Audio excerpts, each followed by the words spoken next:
అందరికీ నమస్కారం. భారత రాజకీయాల గురించి మాట్లాడినప్పుడు పశ్చిమ బెంగాల్ ఎప్పుడూ ఒక పెద్ద యుద్ధక్షేత్రంలా ఉంటుంది. 2026 అసెంబ్లీ ఎన్నికలకు ఇంకా చాలా సమయమున్నప్పటికీ అక్కడి రాజకీయ వాతావరణం మాత్రం అప్పుడే భగ్గుమంటోంది. ఇది కేవలం ఒక ఎన్నిక కాదు, బెంగాల్ కోటను ఎవరు దక్కించుకుంటారు అనే పెద్ద పోరాటం. సీనియర్ జర్నలిస్ట్ శిఖా ముఖర్జీ చేసిన విశ్లేషణ ప్రకారం ఈసారి జరగబోయే ఎన్నికలు ఫలితం ముందే ఊహించగలిగేలా ఉన్నాయని ఒక ఆసక్తికరమైన వాదన వినిపిస్తోంది. మరి నిజంగానే ఫలితాన్ని అంత తేలిగ్గా ఊహించగలమా, లేకపోతే ఏమైనా ఊహించని మలుపులుంటాయా? సరే, దీని గురించే ఇప్పుడు వివరంగా చూద్దాం. ఈ మొత్తం ఎన్నికల భవిష్యత్తును డిసైడ్ చేసేవి రెండు ప్రధాన అంశాలు. ఒకటి, ఓటర్ల లిస్టు నుంచి ఏకంగా 1.3 కోట్ల మంది పేర్లను తొలగించడం వెనుక ఉన్న అసలు కథేంటి. ఇక రెండవది, అధికార పార్టీ ప్రతిపక్షాల మధ్య నడుస్తున్న భీకరమైన ప్రతివ్యూహాల పోరాటం. రండి, ఈ రెండింటి లోతుల్లోకి వెళ్లి చూద్దాం. సరే, ముందుగా మనం మాట్లాడుకోవాల్సిన అత్యంత కీలకమైన, ఇంకా చెప్పాలంటే అత్యంత వివాదాస్పదమైన అంశం అదే ఓటర్ల జాబితా సవరణ. ఇది చూడండి, 1.3 కోట్లు. ఇదేదో చిన్న నెంబర్ కాదు. దాదాపు 1,30,00,000 మంది ఓటర్ల పేర్లను జాబితా నుంచి తొలగించారని వార్తలొస్తున్నాయి. ఒక్కసారి ఆలోచించండి, ఇంత పెద్ద సంఖ్యలో ఓటర్లు లేకపోతే ఎన్నికల ఫలితాలు ఎంతలా తారుమారవుతాయో. ఇక్కడ ఆసక్తికరమైన విషయమేంటంటే, ఎన్నికల సంఘం దీన్ని స్పెషల్ ఇంటెన్సివ్ రివిజన్ అని పిలుస్తోంది.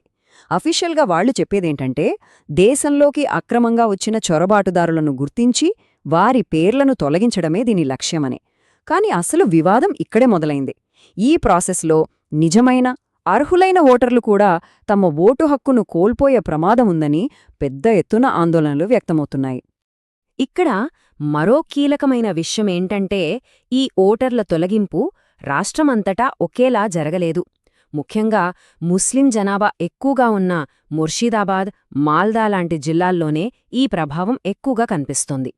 ఇది సహజంగానే ఒక పెద్ద ప్రశ్నను లేవనెత్తుతోంది. ఈ మార్పుల వల్ల రాజకీయంగా ఏ పార్టీ లాభపడబోతోంది?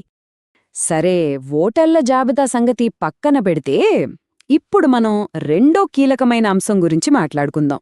అదే పోలింగ్ షెడ్యూల్లో వచ్చిన ఒక విప్లవాత్మక మార్పు. ఇది ఎన్నికల స్వరూపాన్నే మార్చేసేంత పవర్ఫుల్. ఒక్కసారి చూడండి, ఇదివరకు బెంగాల్ ఎన్నికలంటే దాదాపు 8 దశల్లో నెలల తరబడి సాగే ఒక పెద్ద తతంగం. కాని ఈసారి ఎన్నికల సంఘం కేవలం 2 దశల్లో ఎన్నికల్ని ముగించేయాలని నిర్ణయించింది. ఇది చిన్న మార్పు కాదు, చాలా పెద్ద వ్యూహాత్మక మార్పు. మరి ఈ నిర్ణయం వల్ల మంచి జరుగుతుందా, చెడు జరుగుతుందా? 2 రకాల వాదనలు వినిపిస్తున్నాయి. కొందరేమో దీనివల్ల ఎన్నికల టైంలో జరిగే గొడవలు, హింస తగ్గుతాయని ఆశిస్తున్నారు. కాని మరికొందరు ఇంత తక్కువ టైంలో ఎన్నికలు నిర్వహించడమంటే భద్రతా దళాలపై తీవ్రమైన ఒత్తిడి పడుతుందని వాదిస్తున్నారు. అంతేకాదు, ఈ తక్కువ సమయం పార్టీలకు కూడా తమ మద్దతుదారులను కూడగట్టుకోవడానికి పెద్ద సవాలుగా మారుతుంది. ఇక ఇప్పుడు అసలు సిసలైన యుద్ధ క్షేత్రంలోకి వచ్చేద్దాం. ఈ ఎన్నికల్లో ప్రధాన ప్రత్యర్థులైన మమతా బెనర్జీ నేతృత్వంలోని టీఎంసీ, నరేంద్ర మోదీ నేతృత్వంలోని బీజేపీ ఎవరి వ్యూహాలు ఎలా ఉన్నాయో ఒకసారి చూద్దాం. టీఎంసీ అధినేత్రి మమతా బెనర్జీకి ఉన్న అతిపెద్ద బలం ఆమె అమ్ముల పొదిలోని బ్రహ్మాస్త్రం మహిళా ఓటర్లు. లోక్నీతి సిఎస్డిఎస్ సర్వేల ప్రకారం బెంగాల్లో సగానికి పైగా మహిళా ఓటర్లు ఇప్పటికీ దీదీ వైపే ఉన్నారని తెలుస్తోంది. ఇది ఆమెకు ఒక తిరుగులేని శక్తినిస్తోంది.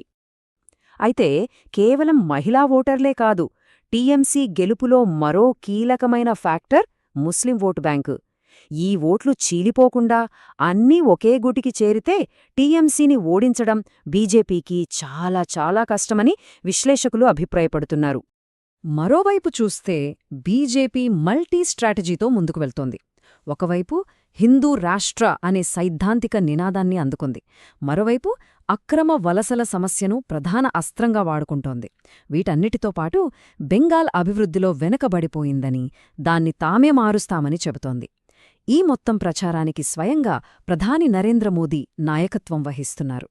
సో ఈ ఎన్నికల వెనుక ఉన్న అసలు సంఘర్షణ ఇదే.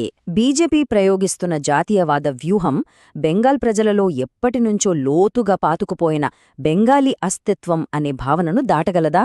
ఈ రెండింటి మధ్య జరిగే పోరాటమే చివరికి ఫలితాన్ని నిర్ణయిస్తుంది. ఇప్పటిదాకా మనం చర్చించుకున్న అంశాలన్నింటినీ దృష్టిలో పెట్టుకుంటే ఈ ఎన్నికల్లో గెలుపోటంలను నిర్ణయించే కీలకమైన అంశాలేంటో ఒకసారి క్లుప్తంగా చూద్దాం. సింపుల్గా చెప్పాలంటే 3 విషయాలు ఈ ఎన్నికల ఫలితాన్ని శాసించబోతున్నాయి.